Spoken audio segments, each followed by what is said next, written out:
Hey everybody, Antoni here. In my last review, I stated that I was going to review Richard Strauss's Salome, which was shown at the Staatsoper Schiller Theater.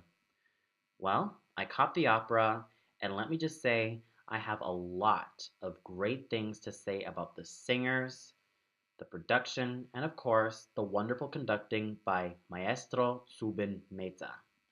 And as always for this review, I have my little program here with me so that just in case I miss any names or screw up with pronunciation, I have this as my guide.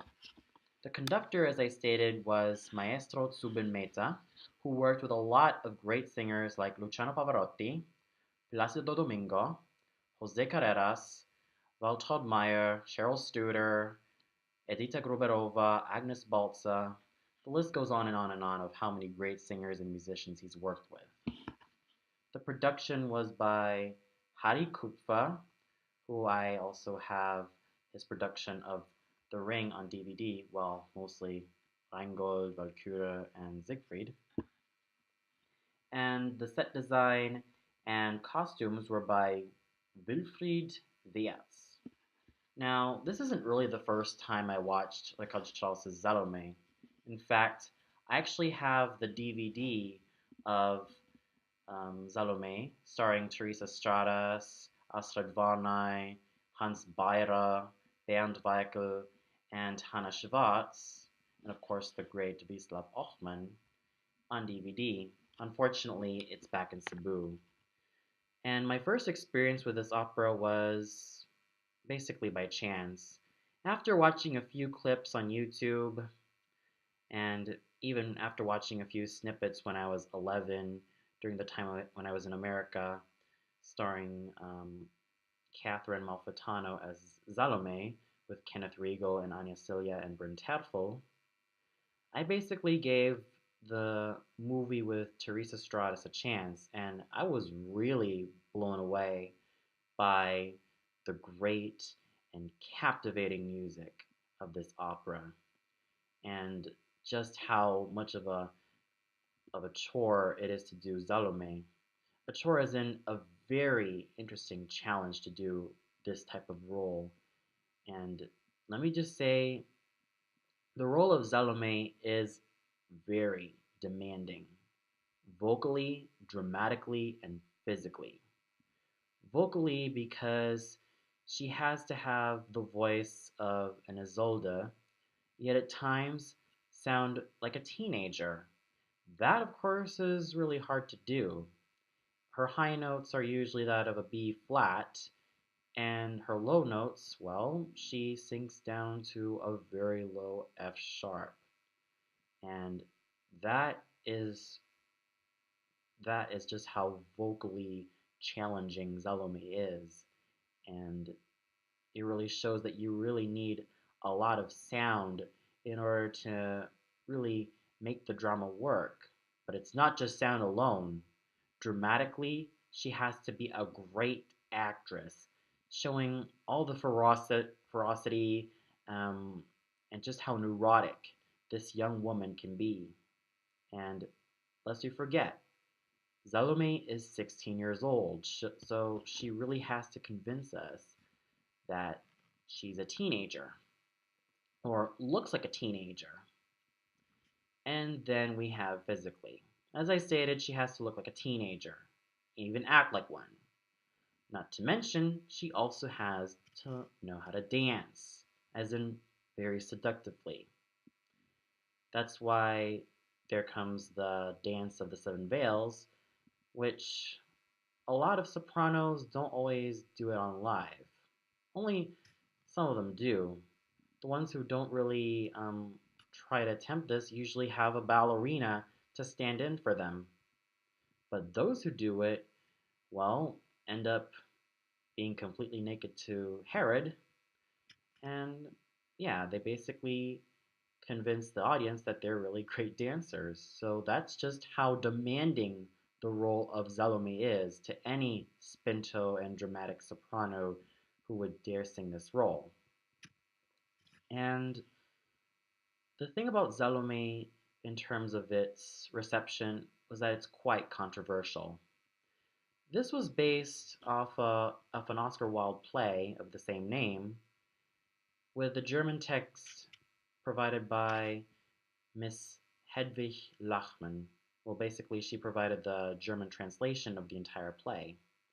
Now, in its initial reception, the audience thought that it was very controversial in terms of religion, the implications of sex, incest, and a lot of these strange and unsightly things that a lot of people wouldn't dare be used to.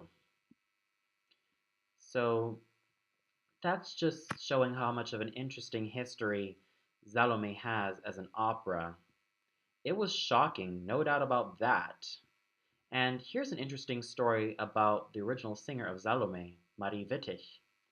She absolutely refused to do the dance of the seven veils because, as she stated, she's a respectable woman. Yeah, that was definitely one funny story to come out from such a controversial opera, but like I said, its initial release or reception was basically not really that well received. Audiences were shocked. People who were strictly religious felt kind of violated, and even though it had great music, the content of it was just wrong for some people.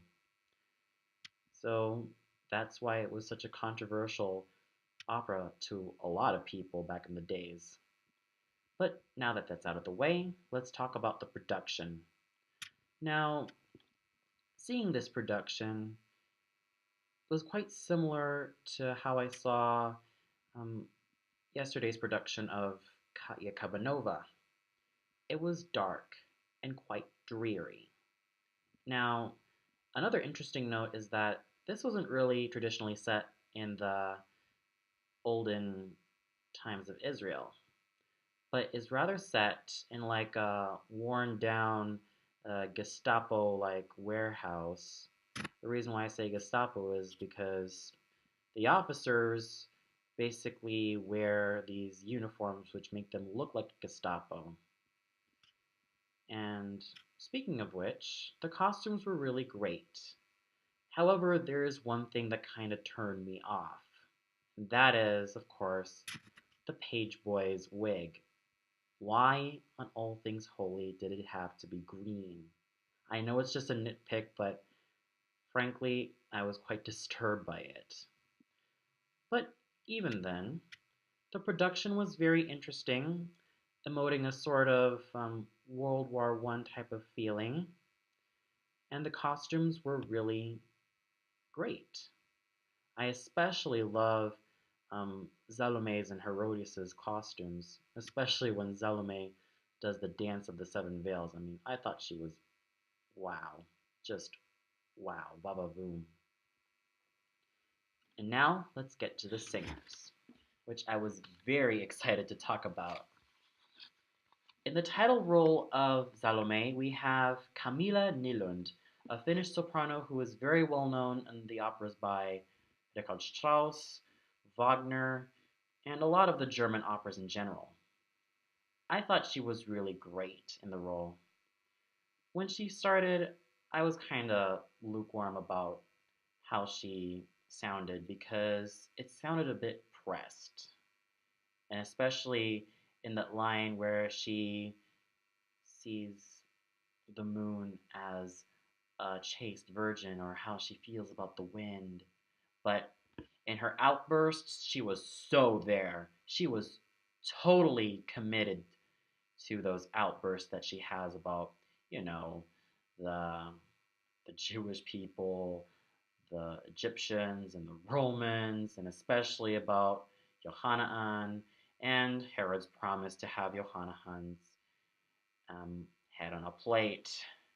Yeah, she was very, very there in terms of those outbursts and in terms of those scenes of rejection from Johanaan and and Herod. She was extremely there, and especially in the scene where she wants Johannaan's head. on a platter, I was like, oh goodness. I was like really on the edge of my seat at just how messed up Salome really, really is. But in a really good way. That's just how much Miss Neeland fascinated me in this role. Sure, she had a lukewarm start, but she got better and better and better all throughout the opera, and she was able to make the most out of this challenging title role.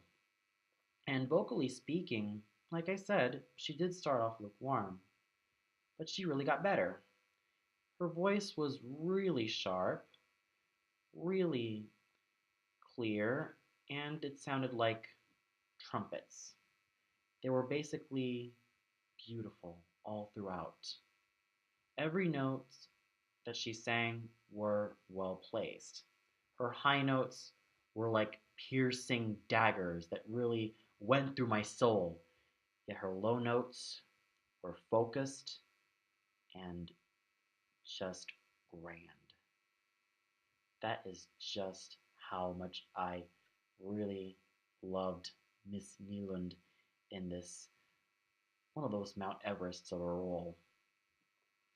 And then we have Johanna, who was sung by Albert Domen, a German-based baritone who is very well known in the works of Wagner and Strauss.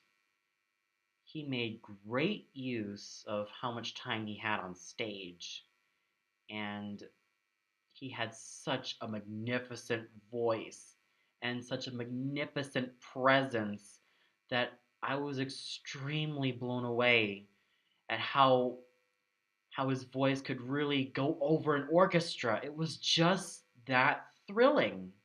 Not to mention his stage presence. Oh sure, Johanna it was almost on the verge of blindness when he was stepping out of his cell, but my goodness, that voice was just powerful.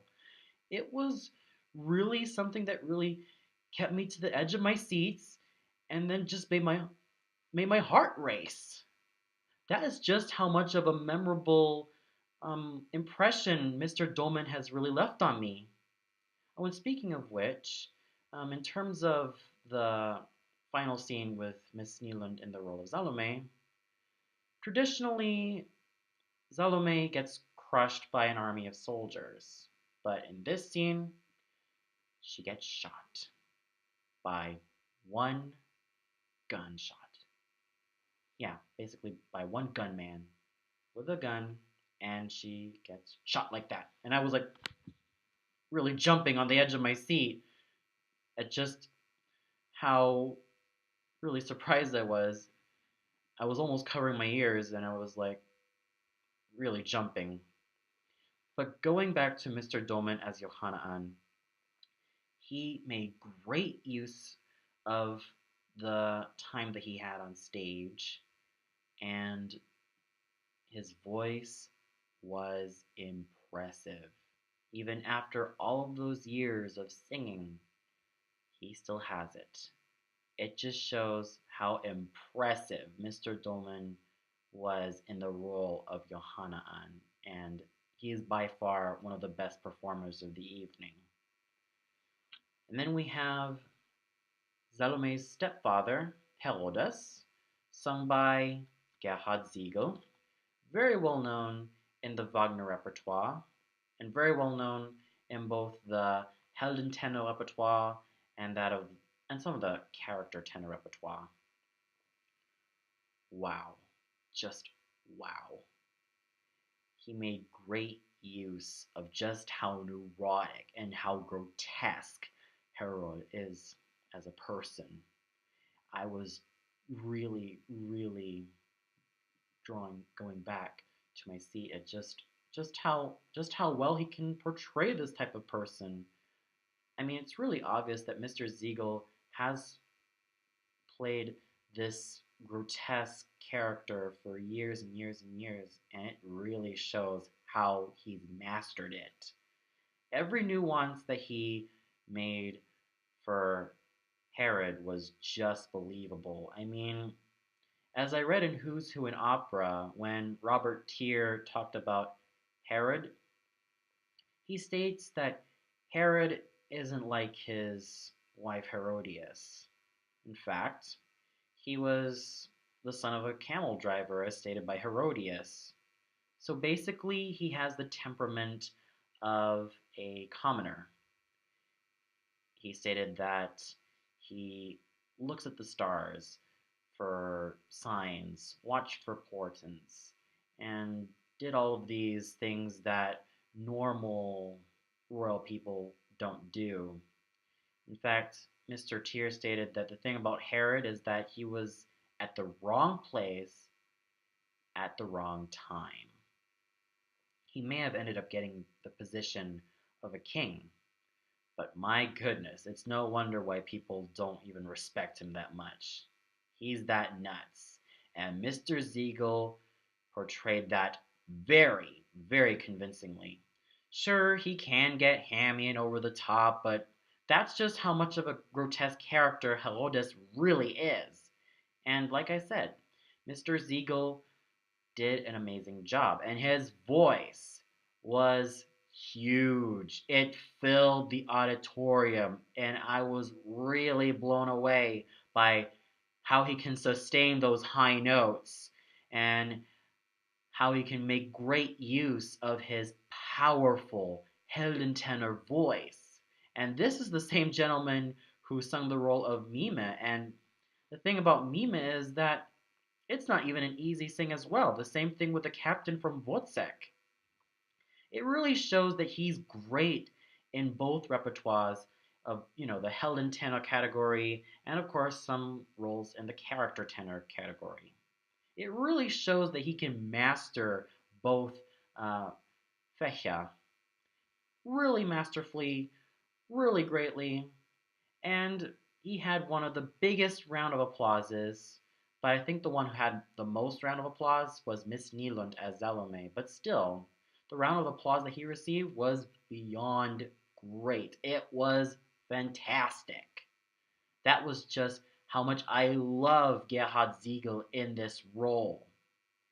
In the role of his wife, Herodias, we have German mezzo-soprano Birgit Lemmert, another interpreter of Wagner and Strauss operas. Here, I thought she was pretty good. Sure, there are times that she gets overpowered by the orchestra, but it's her acting that's the biggest asset. She portrays Herodias as a sarcastic and at times heartless woman, or a better term for her would be a heartless gorgon. Yeah, that is just how much Miss Lamont played Herodias's bitchiness and witch-like nature. But also, lest I forget, she's a very dignified woman compared to that of her second husband. Yeah, like she stated, she and her daughter Salome are of royal blood, and Miss Remert really does show the regal side of Herodias. It's really that dignified, though at times she can go cuckoo, but lest we forget, she's a queen, not some not some crazy old witch, but she is a queen.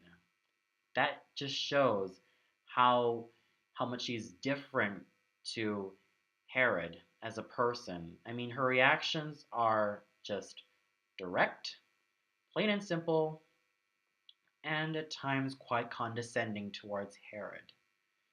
And vocally speaking, sure, like I said, there were times that her voice couldn't really reach over the orchestra, but it still was really great. There were no faults at all. I thought her voice was flawless, even though there were some times that it didn't really go over the orchestra. It was still a great instrument, and Birgit Lemmer definitely had such great ferocity and regalness to put in this role. In the thankless part of Narabot, the Syrian captain of the guard, we have Joel Prieto. a very well-known lyric tenor in a lot of bel canto operas and some operas by Mozart.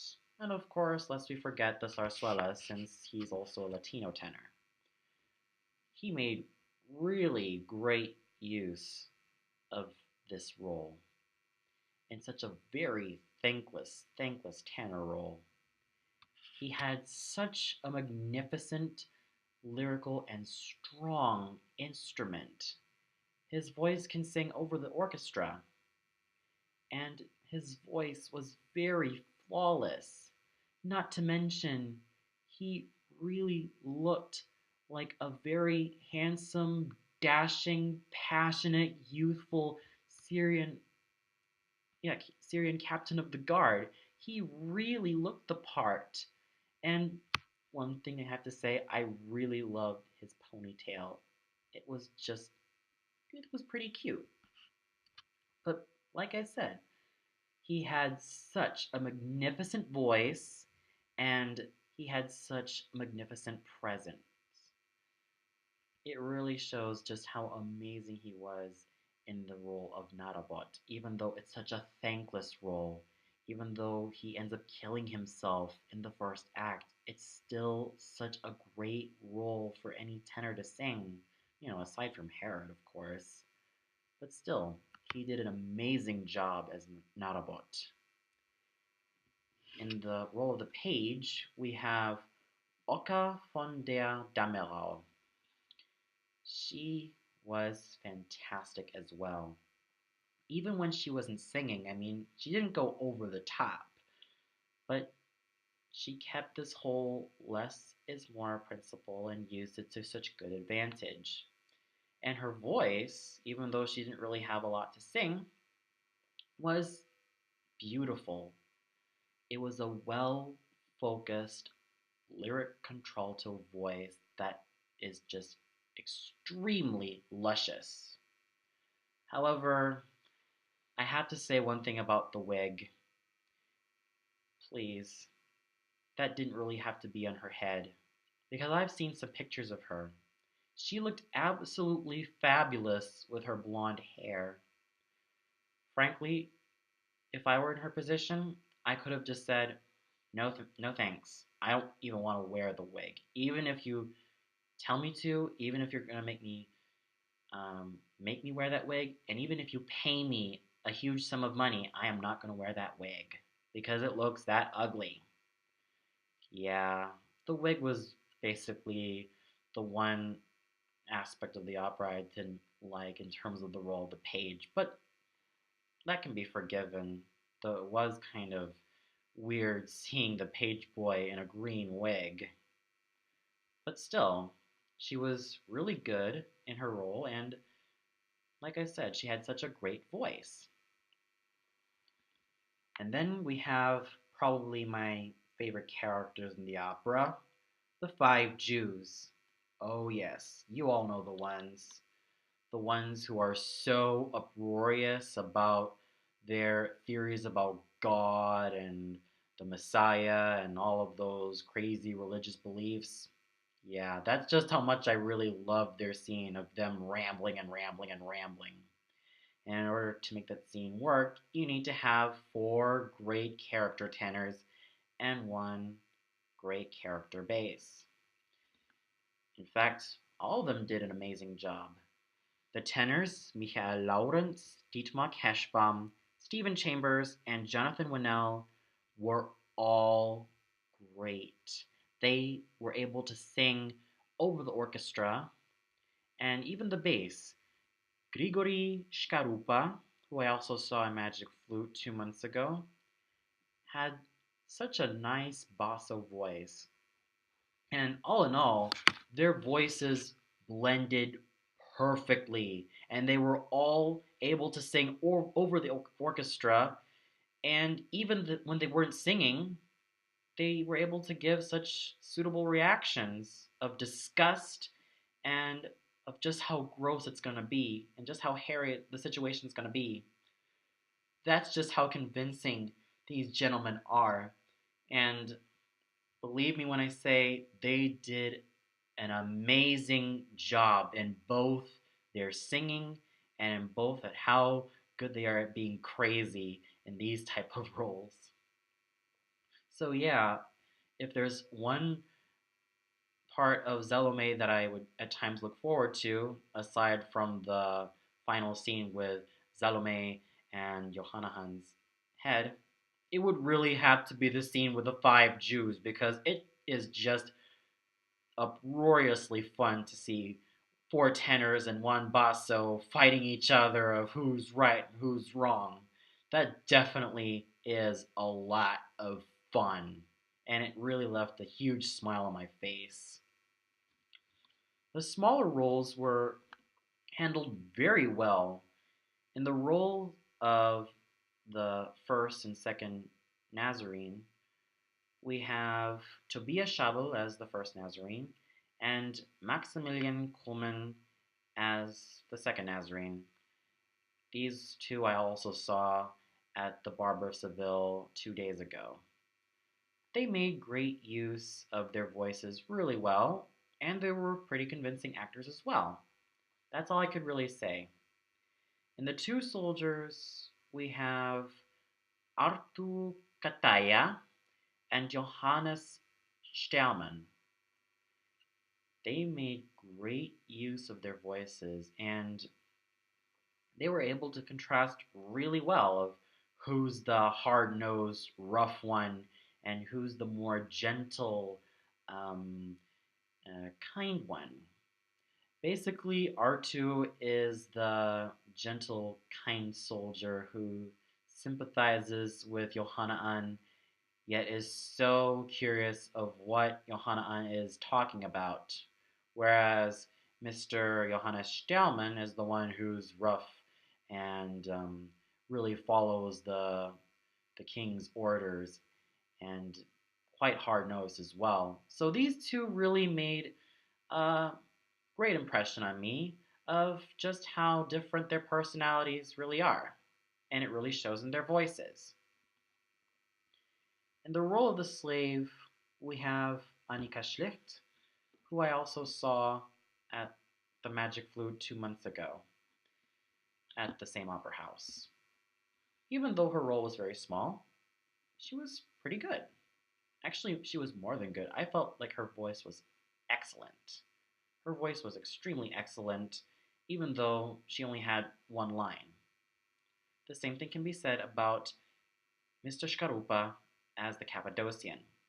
So, all in all, there was great singing from all of the singers, and there was an interesting production, and of course, great conducting by Mr. Mehta. Sure, at times the orchestra can be very loud, but other times I thought this is really suitable at showing just how much of a depraved and crazy world Salome is. And overall, I thought this production was by far the best that I have seen in Staatsoper and Schiller Theater. With great singers, a great production, and a great conductor, where can you go wrong? Absolutely nowhere. Well, that's all there is I have to say about this review. If you have any feedback whatsoever, please feel free to comment. If you're new to this channel, welcome to my channel. Until then, this is Antoni signing off and wishing you all a good night.